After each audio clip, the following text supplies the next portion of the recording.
Good morning, everyone. This is Deb Henton from MASA, welcoming you to this latest MASA EdTalks. We are very pleased that you are able to attend with us. And we have a great session coming up with our wonderful business partner, PMA. And with that, I am going to turn it over to Steve Pumper and Michael Hart so that they can provide to you information that I know will be helpful in your daily work. So thank you to Michael and thank you to Steve, and I turn it over to you for the next hour.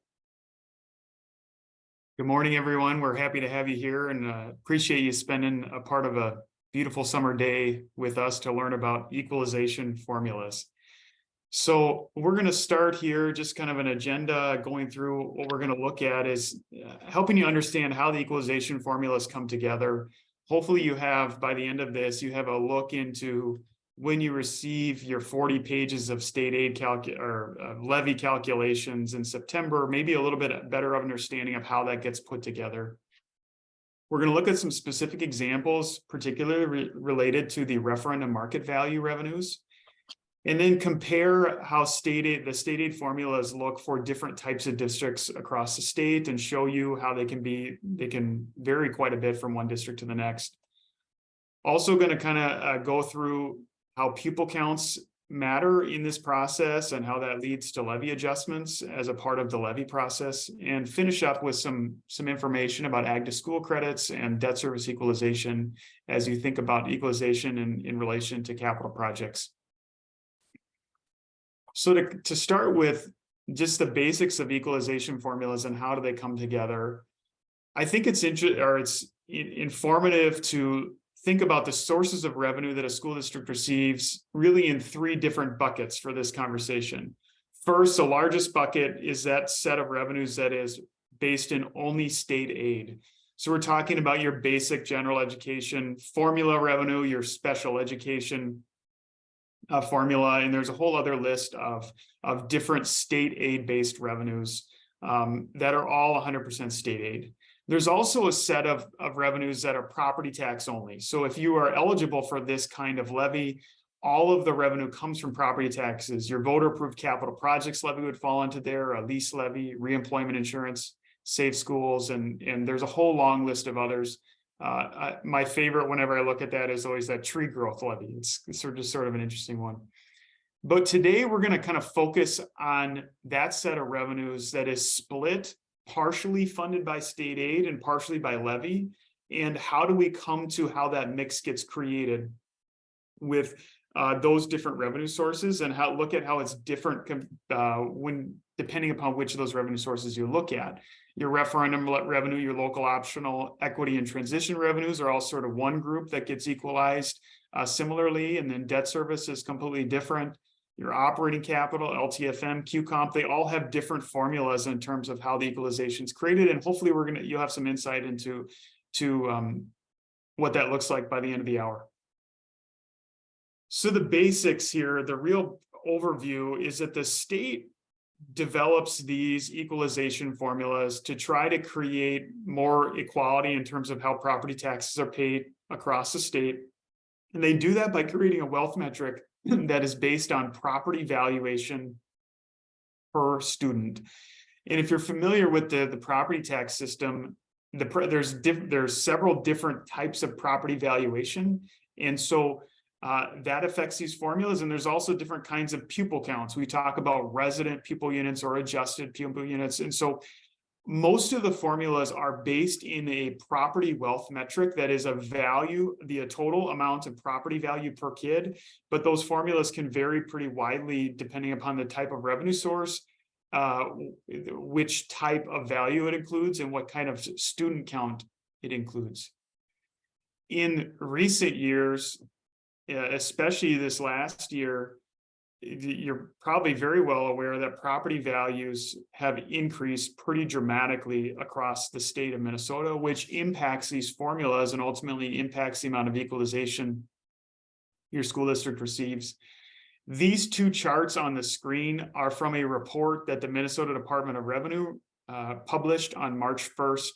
This left chart shows a 5-year average in the green in terms of by property classification, the increase or decrease in property value. The gray bar is your 2021 property value increases. And then you see on the blue bar, there's a large, those are much larger. That's the property increase for assessment year 2022. So that would have been the increase from January 1, 2021 to January 1, 2022. And you can see that on many of those property value types, the increases were 15, 20, close to 30% average statewide when you look at seasonal recreational cabins or non-homestead residential property. So we have very large valuation increases at play that affect the formulas. The chart on the right gives a little bit of a heat map that's published as a part of that same report. It shows by county the percent change in estimated market value.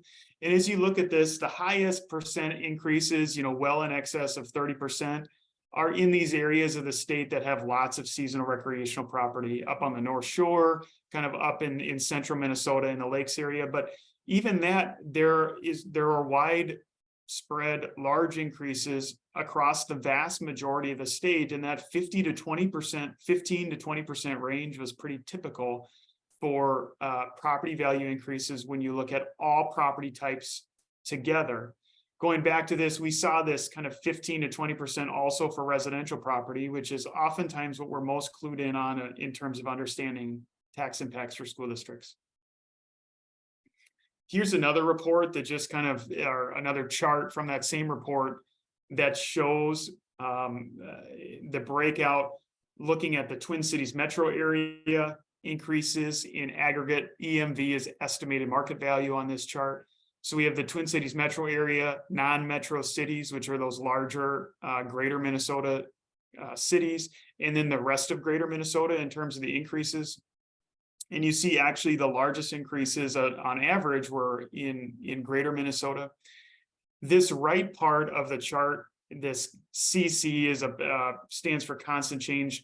The report takes out any classification changes, and it also takes out the impact of new construction. So this is really just the increase, the estimated increase on the property that was there before and how much that has increased without new construction in there. And so again, you're seeing 13-14% increase in the cities and a 17.5% increase in greater Minnesota. So really broad-based valuation increases.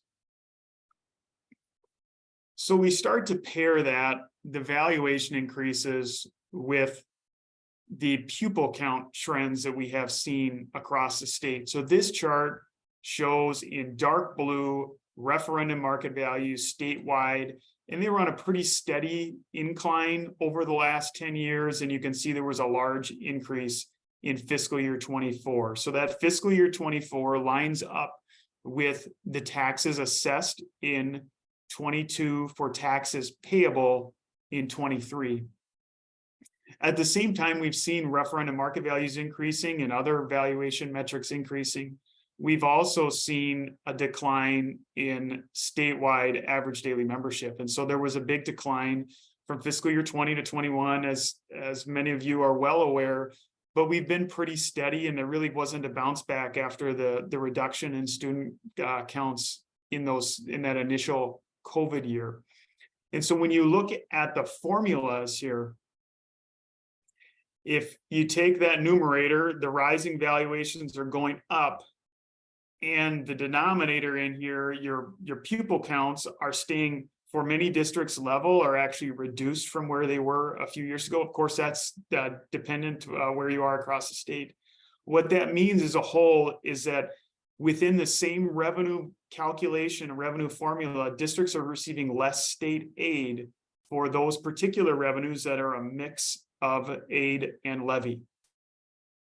So those two trends are working against each other, I guess really they're working together to lead you to having less state aid within these formulas. So we're going to start a little bit high level and dig down into some details on what this looks like and what the calculations are here for you, so you hopefully come away with a good understanding of this.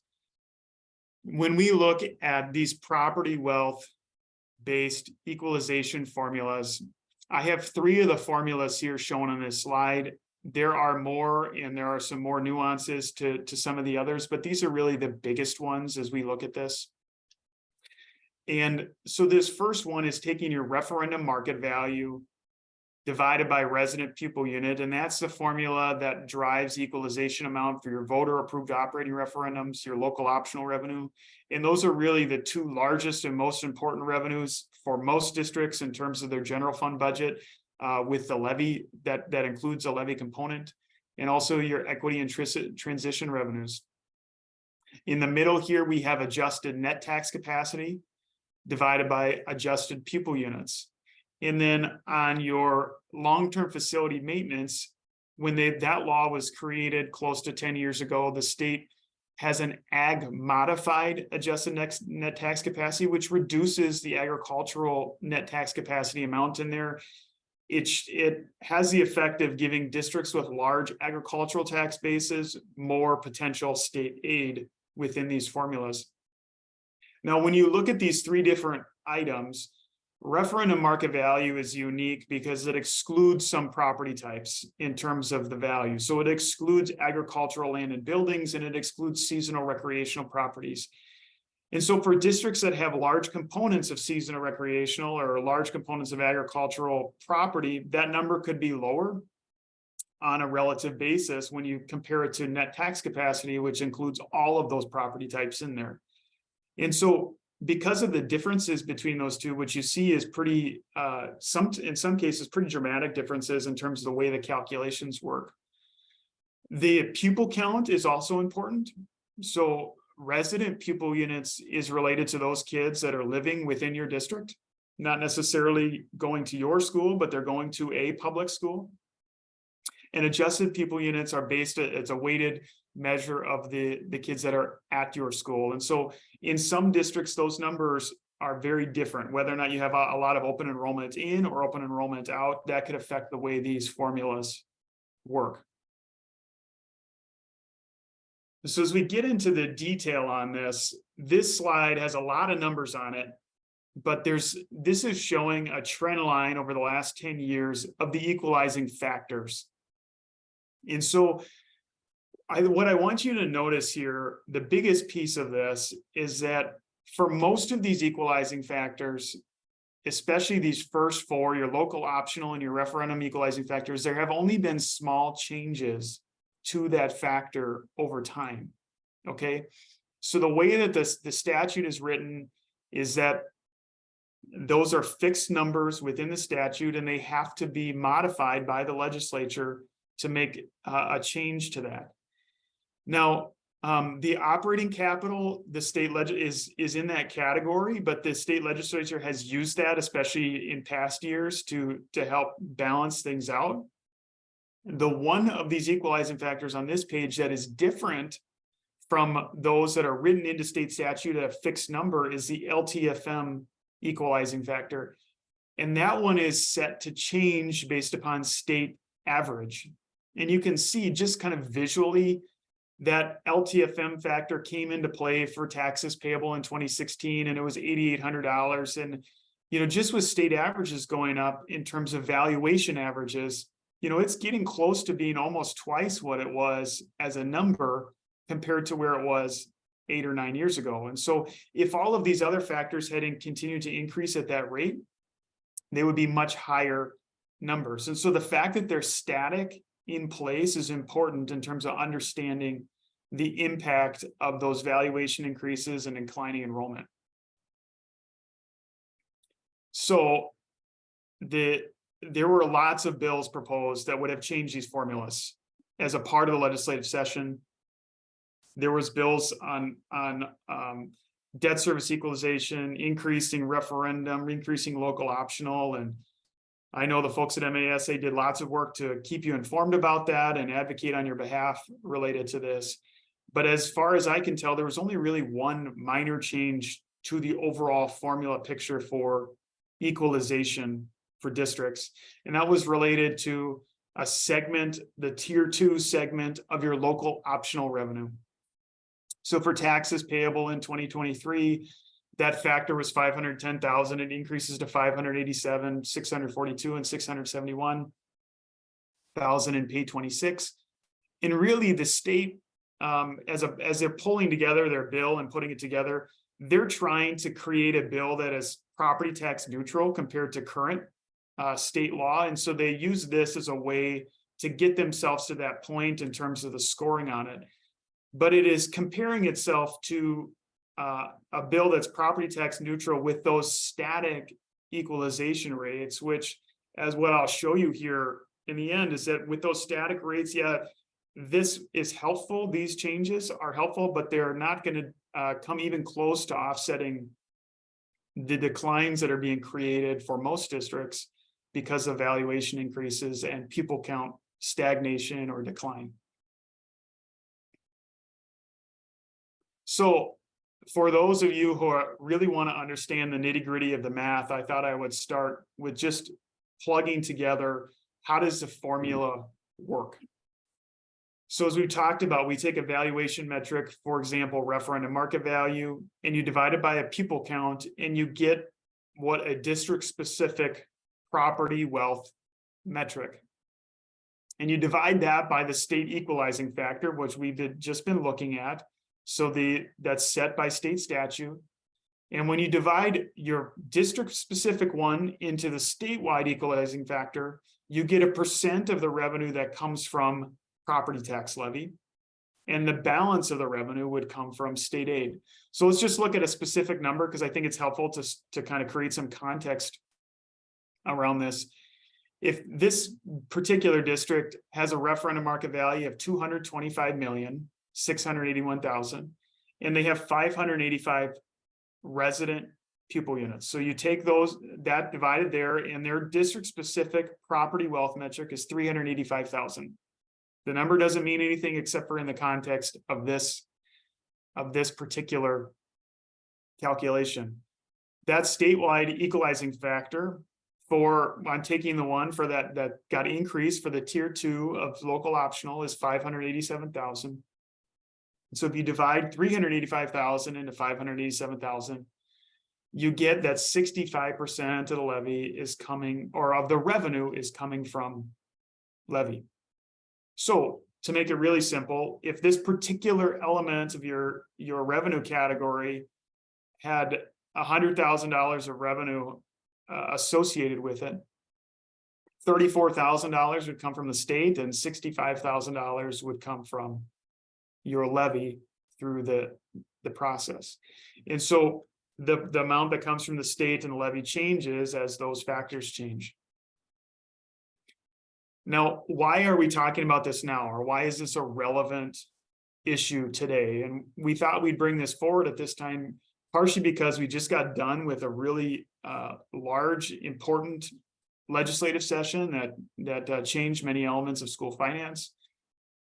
But secondly, when we start to think about these formulas, the valuation increase that happened on January 1st of 2022, this 15 to 20% value increase, is the value that was used to actually levy taxes for taxes payable in 2023. So many school districts saw lower tax rates, but the state doesn't pick those valuations in the equalization calculations until we get to taxes payable in pay 2024. And so what you're going to find is that when you look at your levy calculations this fall, you're likely to see for many districts lower state aid as a percentage of the revenue because these valuations are starting to come into play. All right. So I'm going to transition to looking at just one segment of revenue calculated of revenue formulas within the referendum market value revenues, which is your referendum, local optional, equity, and transition revenues. And for many districts, these have an important part of equalization, and it's an important part of overall revenue. Hey, Michael, before you go on, can I just interrupt and just make it very clear on that the section that you just talked about? Folks, everything that Michael just shared really, again, I just want to emphasize, is showing you the split between how much would come from state aid versus how much would come from local efforts, the local levy. It does not change how much money you receive in total. It's just a mix of who's paying that to your district. Is it coming from locally or is it coming from the state? So I just want to make that very clear. This the section that Michael just talked about doesn't have an impact on how much total revenue you receive. It's just where is it coming from? And that's important, especially when you think about the outcome of the legislative session that, the state ultimately landed on putting most of the revenue they had allocated to schools into, an increase in the general formula and on special ed. And there was a host of other things in addition to that. But if they would allocate revenue to changing those equalization factors, it would reduce property taxes for school districts, but it would not add budget revenue for school districts. And so there is a conflict there in terms of how the state allocates its money. And so from a budget standpoint, the way that things fell, it was good in terms of adding budget revenue if you're trying to choose the two, but it is going to result in property tax consequences, which school district leaders will need to be able to explain. So to that point exactly, if you look at referendum market value revenues in the state aid and levy split, the state publishes some data going back 20 years or more than 20 years in terms of how much aid and levy they're providing school districts. And if you just isolate that set of revenues within schools, this chart shows, and I know the numbers are small on here, but going back 10 years to fiscal year 2016, the state was paying 25% of the statewide revenue for these categories. 75% was coming from levy. As you come forward in fiscal year 24, they're paying it's down to 8% instead of 25%. And the projection for fiscal year 25 is at 5% of the total revenue. So 95% is now coming from property tax levy and 5% from state aid. And so that is because those equalization factors have stayed steady. Okay, and what the impact of that is that this is on a statewide basis. Some districts have seen a much larger change. Here's a real district that back in 2015 was receiving 40% of their referendum market value revenues from state aid, and down in taxes payable in 2023, it's all the way down to 6%. So the state aid in gross terms went from 2.1 million down to 350,000 over that time. So a really significant reduction to the state component, which causes property taxes to increase. If you look at it just 1 year over the next, this is that same district from pay 22 to pay 23.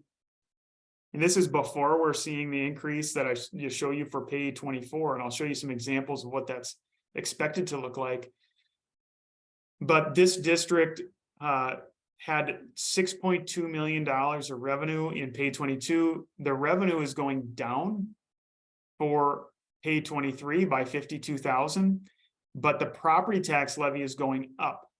So when you look at this, they're having an increase to their levy of 140,000, but the combined revenue is going down because they had slight reduction in adjusted pupil counts, which drove the revenue number. And so they're losing $192,000. The challenging part about understanding this and explaining it, particularly when you're talking about levies versus budgets, is that this means that the property tax ask of your community is going up, but the budget revenue that you have to work within to hire teachers and pay for your facilities and utilities, all those things, is actually going down when this occurs. So as I talked about, the state passed this change the equalization formula that will proceed forward in future years. But I thought it might be interesting to see, okay, what does it really mean for a couple of specific district examples in terms of changing that 510 to 587, which is that's written into the formula. So here's a district that saw their referendum market value, shown here in orange, increase by 20.76% from pay 23 to the referendum market value that will drive equalization formulas in pay 24. So it caused their district specific factor to go from 319,000 to 385,000. And in blue here, you see that I'm showing the change in the local optional equalizing factor on that piece of it. But when you take all the referendum market value levies together, yeah, that change from the equalizing factor does help some. But the net overall impact here is that this district, assuming pupil units stay the same for both adjusted pupil units and resident pupil units, they're going to receive the same amount of revenue, $966,000. But of that $966,000, $58,000, they're going to receive $58,000 less in state aid, and that will have to come from local property taxpayers. Okay, so this is already taken into effect the impact of that increased factor there. So let's look at another district example. Here's an example of a little bit larger district that has a broader tax base, and the way that their metric works is that they don't receive any state aid as it already sits within this local optional tier 2 factor. And so you say, well, what kind of impact does it have on them? They're not receiving that help, but and as a percentage basis, their state aid is going down less, but they're losing $336,000 of state aid that's converted over to levy. And they're getting really close to the point where they're not going to receive any state aid on this particular revenue in future years. And so these are really, every district is different in the way that these formulas come together, but these are really typical examples of what you would see across the state for how these calculations pull together. So we look specifically at the referendum market value levies at operating, referendum, local optional, equity transition. When I talked to you early in the presentation about the different types of formulas and the different pupil counts and valuation metrics we use. So I thought it'd be interesting to show some specific district examples of how the state aid to levy component can be very different depending upon the makeup of the tax base and the type of district in the revenues that you have in place. So what you see here is with these changes, the same district can have pretty dramatic differences depending upon which equalization formula we're looking at. And it's really driven by the type of tax base that a district has. So here's a district that has a very large agricultural tax base. And again, I know there's small numbers on here that you can see the slides and study them for you, but I thought it would be interesting to lay these out right next to each other. On the left is the first tier of referendum revenue. This particular district has a large agricultural tax base, but because their agricultural land does not pay on referendum market value, they're not included in the equalization factor, they still receive some state aid, 7% state aid of the total. Not a huge number, but there still is some state aid component. When you look at operating capital, this is based upon net tax capacity per adjusted pupil unit instead of resident pupil unit. And operating capital is one of the formulas that has the highest equalization factor. It's typically, if a district doesn't receive equalization other places, this is the one place where there'll be some level of equalization. So they receive 7% on the tier 1 or referendum. They receive 28% of aid on this operating capital. And then the long-term facility maintenance. Now, this is on the same equalizing factor of the net tax capacity per adjusted pupil unit, but it excludes some of the agricultural tax base to try to help districts like this one that have a large agricultural tax base and give them some opportunity to receive state aid. So they receive about 28% state aid here. But I'll kind of point out to you the difference, which is very similar to the operating capital in terms of state aid percent, but the equalizing factor is very different, about 15,000 versus almost 23,000 on the operating capital. So if the state hadn't made that modification to the agricultural component of this district would not receive any state aid on long-term facility maintenance. So that part of the formula is helping them. Now, what if we look at a district that's a suburban district that's primarily residential in terms of tax base? In this case, they have a very large overall value within the referendum market value. They don't get the benefit of, in terms of on the equalization formulas of they don't have agricultural property or seasonal recreational property. And so they're going to pay on the referendum, they're going to pay 100% as levy. They're not going to receive any state aid. They do get some benefit when you look at that operating capital, because the operating capital equalization number is high. But, on the last district example, the state aid on operating capital and long-term facilities was almost the same. On this one, you see a much lower state aid number on the long-term facility maintenance. And that's related because they don't have there's no benefit from the modification to the formula, that agricultural modification to the formula. The point here is that the different tax bases drive these formulas, and they can be very different. The overall trend is going to be a decline in state aid across the state because of what I talked about early in the presentation. Here's one final example. This is the Bemidji School District, and they have a really diverse tax base. They have lots of commercial, lots of residential. They have seasonal property. They have rural land and agricultural land. So they have their makeup is very diverse. And you can see how their state aid formulas look. They don't get any aid on the referendum revenue. On operating capital, they're getting about 50% aid. So they receive significant state aid on that component, and a little bit less, about 30% aid on long-term facility maintenance. So I'm going to hand it over to Steve to talk a little bit about pupil counts and how that's an important part of these equalization formulas. Great, thanks, Michael. And again, just review what Michael just went through is super valuable information to have, but it's really more to put your district in context so that you can have thoughtful discussions and explanations when you talk with board members and ultimately community members, especially as you're preparing your levy.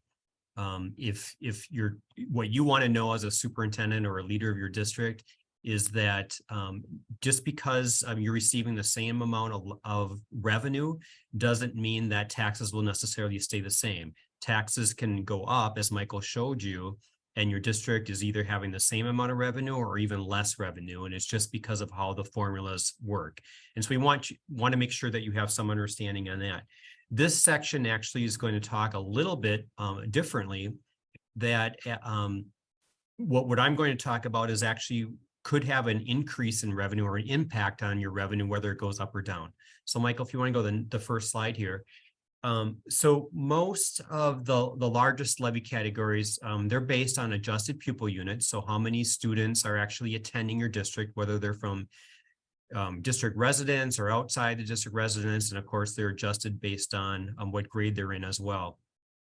And that absolutely has an impact on how much total revenue you receive. That's pretty basic. If you have more students, you're going to receive more revenue. If you're losing student enrollment, you'll receive less revenue. And on this slide, we just illustrated some of the components on your levy that are based on how much adjusted pupil units you have. On the second slide here, we're going to talk about resident pupil units. And as Michael and I work with districts across the state and look at their levies, this honestly is one of the pieces on a district's levy that a significant number of districts get wrong, and they don't pay enough attention to it. And that's probably because it really doesn't drive revenue. There aren't any formulas that resident pupil units dictates how much revenue you receive. But what it does have a major impact on the referendum market pieces is how much state aid versus levy you receive. Now, the problem with this too is if you get this wrong, it ultimately will get cleaned up in future years, which can make for some significant adjustments, either positive or negative on your levy, which will be then one of those things that you just have a harder time trying to explain to your board or your public as well as we go through. And you can see the bullet points there that are listed that resident pupil units are tied to. So if we go to the next slide, we're also going to talk about expenditures on your levy too, because It's very important as you enter information from one year to the next on certain levy categories. Some of those are based on actual expenses or estimated expenditures. And as I mentioned, everything on a levy eventually gets trued up. So if you're entering an inaccurate number and your expenses come in at a different level, you'll have adjustments in future years as well. So what's really important as superintendents that you work with your finance staff on both of these issues. One is to make sure that the estimated number that you're putting into your levy is your best guess at that point in time. It's not just kind of a hopeful wish, but also make sure as you're closing up, and which you'll be doing here soon, your fiscal year 23 actuals, getting ready for your audit, that you are coding things properly using the right UFARS code to match up with what you estimated for your levy. Because when you send that information to the state, that's the information that they are using. They're using your tapes that you send to dictate whether or not you spent what you thought you were going to spend on your levy. So if you've coded those inaccurately, you're going to have a major reversal of that revenue that would come in for a future levy, because everything gets trued up. The same is true on pupil counts as well. And so if we go to the next slide, we want to make sure that when you're talking about the levy, we want to, I guess I'm just saying what I just spent before. Did you spend what you were going to spend? So check out those levy components. And did the expenditures get booked properly? So again, you're looking at your UFARS codes. So take the extra time to make sure that you really look at those line items to make sure that that worked. Some of the examples are listed below. So if you have a lease levy, make sure that you've coded your expenses to the lease levy category. LTFM is one where it's very important that you're using the right codes. I would say most districts do a good job on that. But OPEB can be something. Reemployment is one that we see oftentimes, that expenditures that are coded are not coded to reemployment. So you may have levied for $10,000 of expected expenditures in reemployment. And if you don't code anything to it, the state says that you spent $0. And so therefore you're going to have a negative $10,000 adjustment in the future year. School age care is another example of those as well. Then we go forward. I want to spend a little bit of time talking about the difference between preparing your budget and preparing pupil counts for your levy. It's very, very common from district to district when you prepare your budget that just is going to be approved in June, or maybe it already has been approved in June, to use a conservative approach to how many students you think you're going to have next year, because you just want to make sure that you aren't overestimating and coming up with a revenue that's too high, or perhaps even staffing at a level. You want to be staffing at a conservative pupil count number. And that's fine for budget. So I'm not going to criticize that or tell you to do something different. But I will tell you that the pupil counts that you should use in the levy process should be as accurate as you possibly can estimate. And the reason for this, again, is because eventually that's going to come home to roost and you're going to true that up. And so if you are underestimating your pupil counts for your levy process, that means that the amount that you're going to levy to your local taxpayers is going to be lower next year. But if all of a sudden you come in with 100 more pupil units than you were estimating purposely, that means that you are going to have to levy additional dollars in future years to make up what you didn't levy for in this coming year. So again, maybe that's a disconnect, but make sure that your levy numbers are as accurate as possible, and they can be different than what the numbers that you're using for your budget. So we're going to give you a couple of examples here of how that looks as far as what it looks like for state aid versus levy based on what you're estimating. So this first example, we're looking at on the left-hand column, your levy inputs. You're having 800 APUs. Your adjusted pupil units are 1,500, and your resident pupil units are 1,500. And it comes in actually at 1,600. So you underestimated by 100 students or 100 pupil units for when you to levy. So the difference of 100 kids there.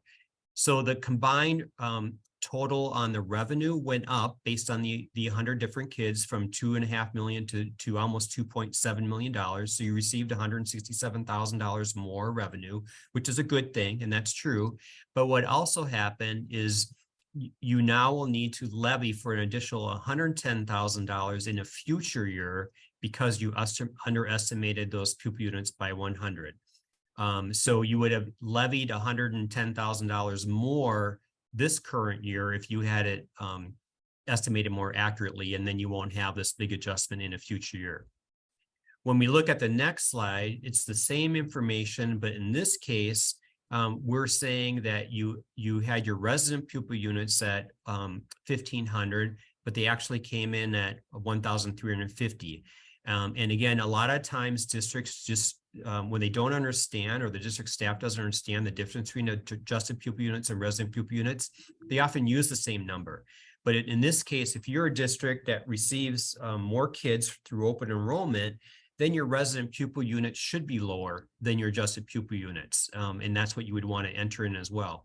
So if they had 150 kids less, you had 150 resident pupil units actually than what you had put into the system. That doesn't change your revenue at all. You're going to receive $2.5 million under both scenarios because referendum total revenue is based on the adjusted pupil unit. So as long as that's right, your total revenue is right. But what this does by not having the resident pupil unit right is it creates a split on how much aid and how much levy you should receive. So in this case, you're going to receive $126,000 less in aid, and $126,000 more will be coming from your local taxpayers. But again, because you made that estimate wrong, this will be added to a future levy. And if you've now corrected your resident pupil units, it almost will be doubling it up because you'll now have $126,000 of levy for the following fiscal year. And then you have to add $126,000 of your incorrect estimate from the prior year. So if we really were looking forward, it'd be almost like a $250,000 increase because you didn't make the right estimate in the current year. Now, again, nobody's going to be perfect at making estimates. I'm not going to tell you that, that's an exact science, but what I'm going to try to reinforce to you is use the most accurate projection that you can, and don't try to manipulate these numbers to match your budget, because it's going to catch up with you on the adjustments as you go forward in the levy process. And the next slide, Michael, goes back to you. All right, so we're going to finish off here by talking about equalization when it comes to capital projects with debt service equalization and Ag2School credit. And at this point, I know the Ag2School credit has been around for a few years, and most of you are probably aware about what it is and generally how it works. But just in terms of review, the Ag2School credit came into play for the first time with taxes payable in 2018. And at that time, it was a 40% credit, which meant that all of the taxes related to eligible school building debt on agricultural land and buildings, all of the taxes that were paid by those folks, 40% of that would come from the state instead of coming from the local property taxpayer.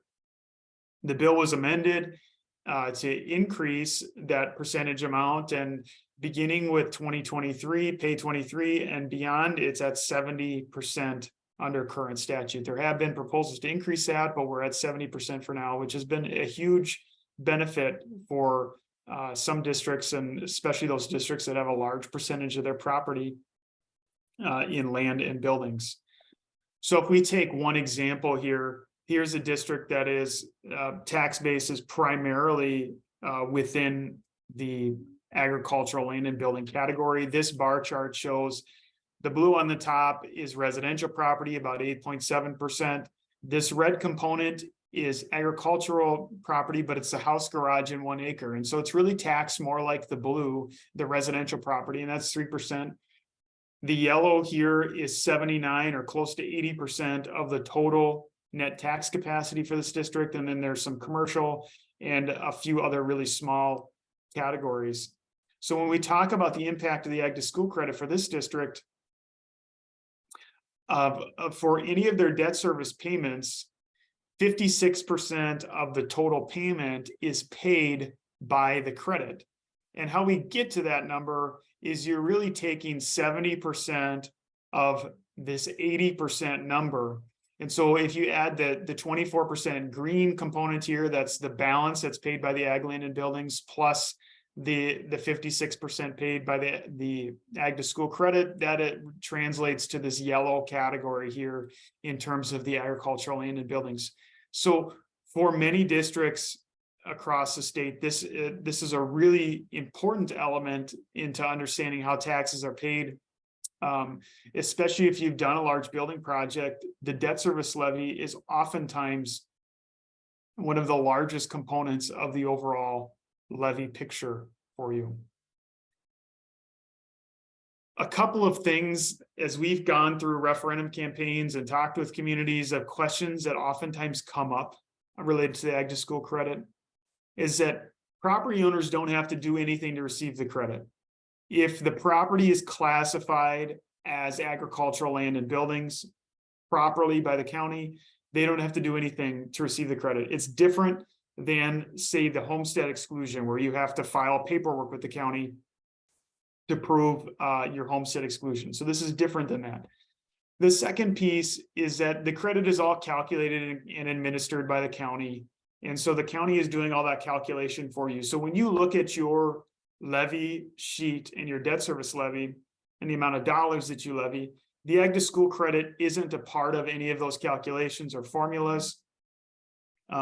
Where it happens is once you tell the county, these are the number of dollars we're going to levy, and this is a component that's related to debt service, they're doing a calculation to show how much of that money should come from the state, and you ultimately receive it through the credit from the state.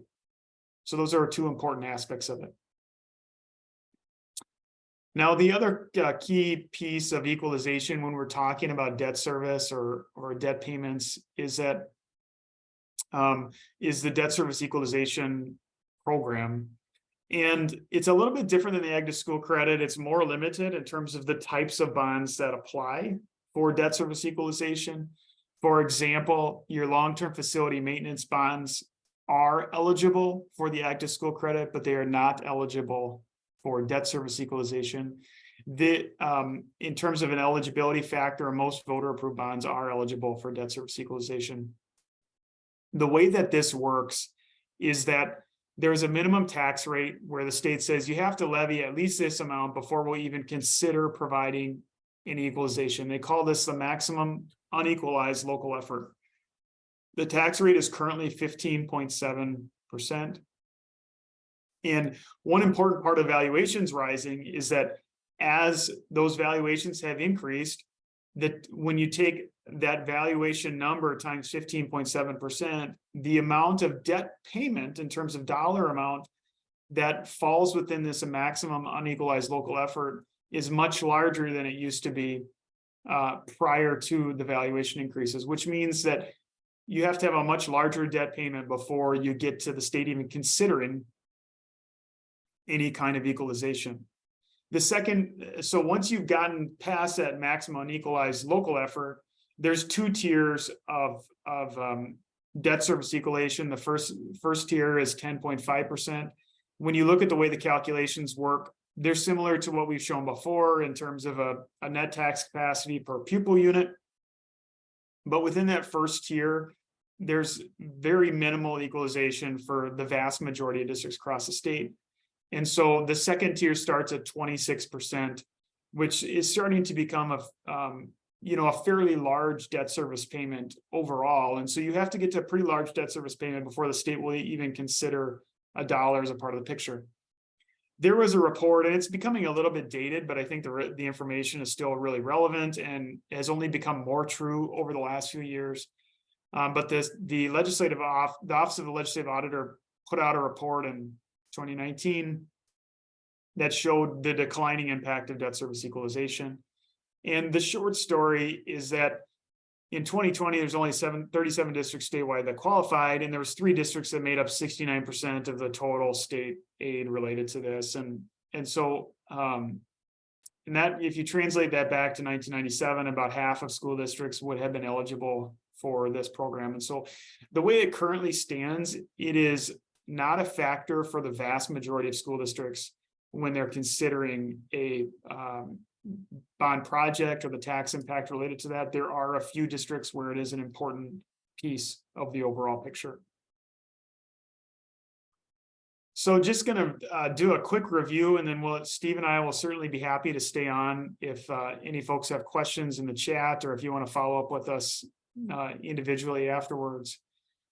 But to kind of go through and wrap this all together, we're expecting to see declining state aid, especially for taxes payable in 2024, because of increased valuations. And you pair that with the fact that pupil counts have not increased at the same rate as valuations, and in many places they've been stagnant or declining. There were some small changes to legislation in 2023 that affected this part of the overall school finance formula, but those changes are not likely to make a large impact or a large enough impact to offset the increased valuations for most school districts. It's really important, especially as you get into the levy process, to work carefully with your pupil counts to project those as accurately as you can, so that you avoid those future levy adjustments. Levy adjustments, in my experience, are one of the hardest things to explain to folks. And when we create things that are really hard to explain, it can sometimes create distrust in the process. And so to the extent that we can work ahead and do our part to be as accurate as possible, we can avoid those levy adjustment problems. And then the last piece is that the Ag2School credit becomes a really important element of state aid, especially when you're considering new school building bonds or large tax increases, whereas the debt service equalization is limited to just a few school districts. So we appreciate you taking the time today. That's what we had prepared. Our contact information here is on the screen if you would like to follow up with Steve or I. And again, we appreciate you taking part of your summer to learn about state aid equalization.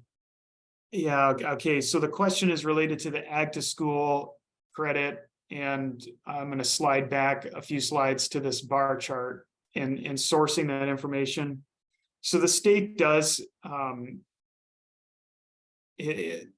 there's a question about the school tax report. The school tax report does not have enough information to answer that question, I don't believe, but the state does have information online via the PRISM system, and we do a download of that information. You could also receive the information from the counties as a part of that process. And so certainly your school district's financial advisor would be able to, or municipal advisor would be able to help you obtain that information.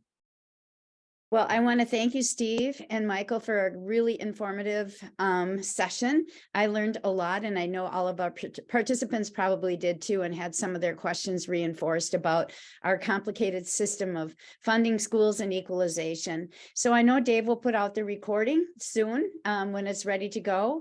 And again, I thank everybody for participating, and for our partners, PMS, for offering this session. Have a great day, everyone. Thank you. Thank you.